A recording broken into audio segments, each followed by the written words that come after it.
This is The Fix, where every Sunday, without fear or favour, we question the big role players. We also look ahead to tell you what matters, how it affects you, and why you should care. And as usual, I'm joined in the studio by my sparring partner, Sunday Times and Business Day columnist, Peter Bruce. Peter, another crazy, hectic week in South African politics. No, absolutely. It's all Let's start with the ANC list. Yeah, the list. I mean, the list caused the most unbelievable hysterics. Certainly on my Twitter feed and social media generally. I'm sure Nomvula's presence, basically these people are going to end up in jail. But how come they're on the list? Nomvula, I don't know whether Malusi Gigaba would go to prison, but Batabil is certainly skirting with danger.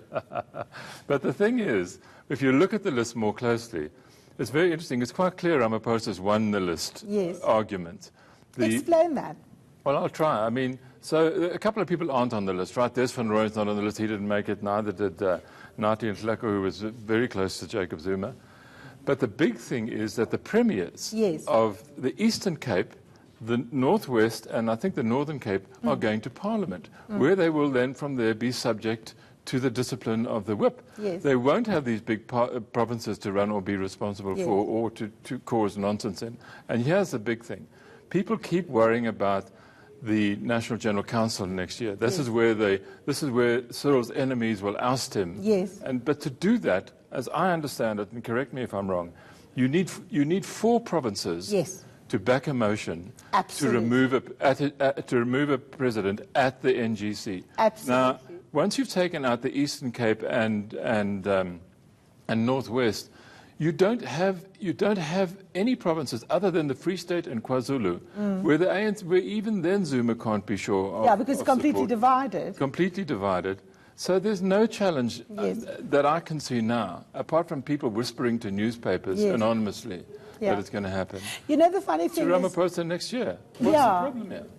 The funny thing is, I was going to speak to you about your column, where you argue exactly this. I wanted to make some additions. I think the other lens that people are not using, Peter, to look through this list, as you correctly say, you do make the point in your column about the fact that Shamila Batoy has the national prosecutor that the president must sign into law to go after people. The investigative director. So first of all, so these people might be in Parliament, but they're not going to be exempt from investigations. And the investigations are looking really good. And today I saw a piece in the paper, we'll discuss it later, where Shamila Batoy really gets tough with the NPA, who's been lacking any kind of urgency on the question around, going for these top individuals. But here's the thing that I want to speak about, Peter.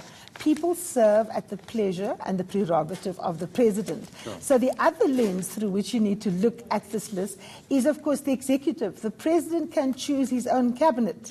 And there is no guarantee that just because Batabile is on the list, that she's going to end up in the executive. It obviously means that the president might sit with a very hostile legislature, but for governance, he can actually pick and choose exactly who he wants.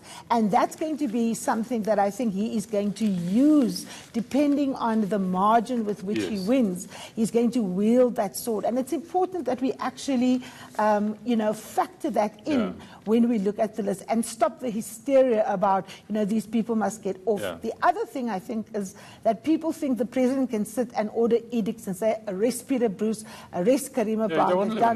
We don't live in that kind of country. We live in a country where there's a separation of powers. We came close to it. Precisely.